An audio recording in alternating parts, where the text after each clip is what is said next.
इस समय की बड़ी खबरों से आपको करने खबरदार। मैं हूं श्वेता सिंह। जहां सबसे पहले आपको आज उस उत्तर प्रदेश में लेकर चलते हैं जहां बयान युद्ध से खबरदार करना जरूरी है, जिसमें एक तरफ उत्तर प्रदेश के मुख्यमंत्री योगी आदित्यनाथ हैं, दूसरी तरफ पूर्व मुख्यमंत्री और समाजवादी पार्टी के अध्यक्ष अखिलेश यादव। शुरुआत इस बयान युद्ध की तब हुई जब अखिलेश यादव ने कहा था कि माफिया और मठाधीश में अंतर नहीं होता। आज इसका जवाब फिर योगी आदित्यनाथ ने दिया। ये जुबानी जंग और तेज होती दिखेगी जैसे जैसे 10 सीटों पर उपचुनाव की तारीख का ऐलान होगा और चुनाव नजदीक आएगा।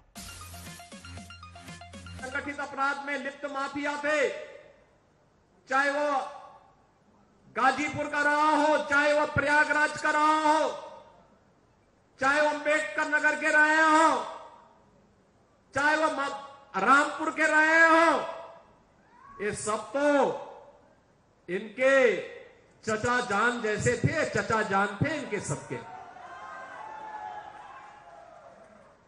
माफियाओं के सामने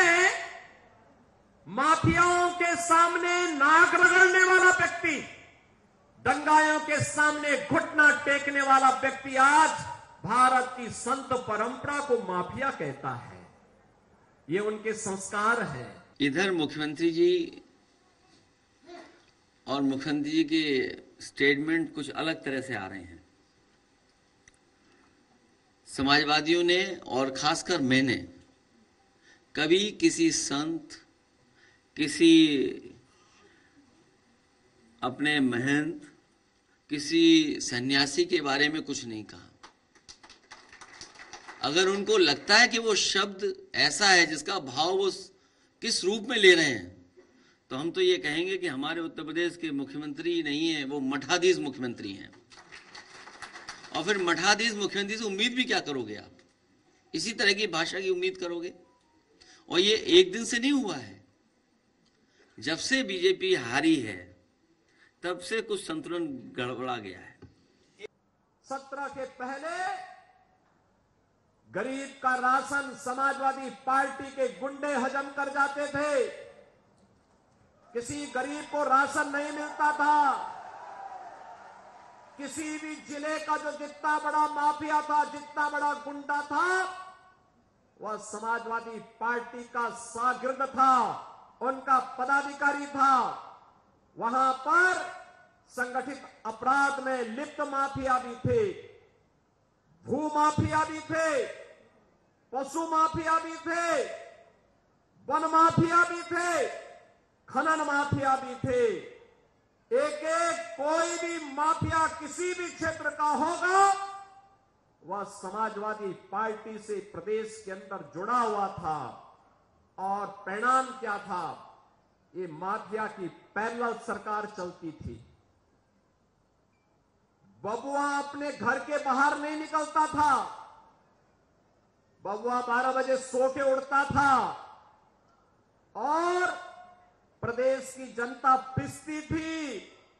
माफिया समानांतर सरकार चला करके अराजकता और गुंडागर्दी का एक और तांडव करते थे। दूसरी तरफ मुस्लिम तुष्टीकरण की हद को पार करते हुए पर्व और त्योहारों में भी इन्होंने किस कदर अराजकता फैलाई थी, किस कदर अराजकता फैलाई थी। होली हो या दीपावली, रक्षाबंधन हो या शिवरात्रि, रामनवमी हो या जन्माष्टमी, इन पर्व और त्योहारों को इन्होंने बैन कर दिया था। यहां तक कि जन्माष्टमी के आयोजन को थाना, पुलिस लाइन और जेलों में इन्होंने रोक लगा दी थी। मैंने आपसे कहा और कई बार मैंने आपसे आपके बीच में इस बात को कहा कि उत्तर प्रदेश सरकार को कम से कम टॉप 10 माफियाओं की सूची जारी करनी चाहिए। वो टॉप 10 माफिया कहां हैं और किस दल में है, इसकी सबको जानकारी हो जाएगी। मुख्यमंत्री जी पहले मुख्यमंत्री हैं जिन्होंने अपने मुकदमे वापस लिए हैं। और कितने गंभीर मुकदमे लिए हैं, कितने गंभीर मुकदमे लिए हैं, ये हमारे आदरणीय माता प्रसाद पांडे जी सब जानते हैं उनके बारे में। बहनों और भाइयों, एक तरफ ये अराजकता, ये गुंडागर्दी चरम पर। समाजवादी पार्टी की सरकार के समय गरीबों का राशन लूटते थे, गौ हत्या करवाते थे, गौ तस्करी ये लोग कराते थे, वनों के अवैध कटान कराते थे, जमीनों पर कब्जा करवाते थे। अराजकता चरम पर इनके समय में थी।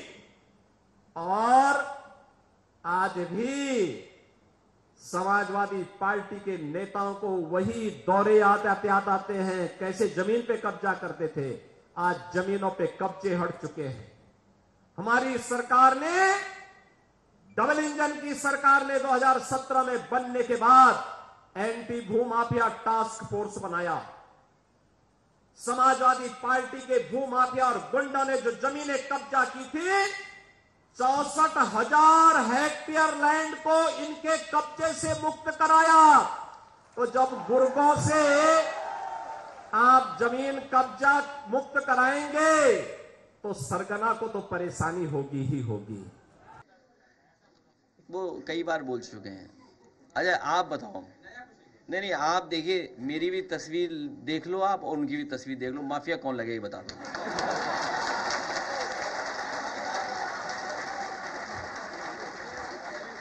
हाँ